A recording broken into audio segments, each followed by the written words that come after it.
Section 4, number 13. What is the possible length of the third side of a triangle given that the other two sides are 8 and 12? Remember here, it is 8 and 12.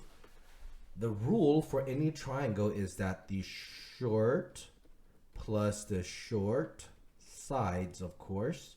So the short side plus the other short side has to be greater than the larger side. Okay? There are two cases here. There are two cases here.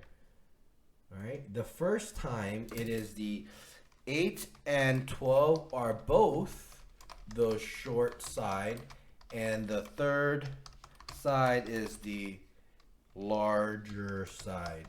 Okay? That's that case. Or there's this other case.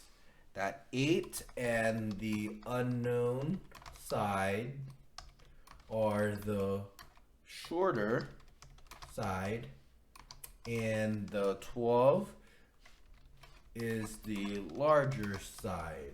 Okay, these are the two cases that have happened.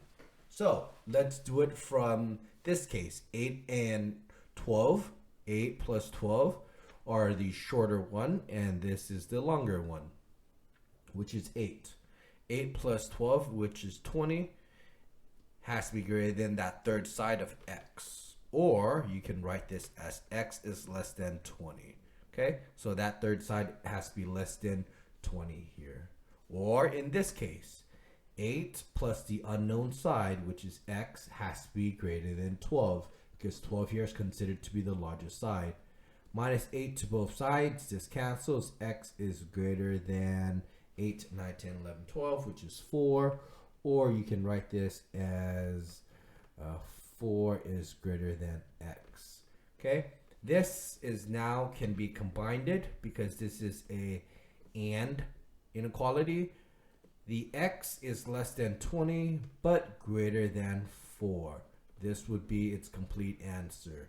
All right, so that third side exists this possibility of having to be less than 20 but greater than 4 for this triangle to be valid.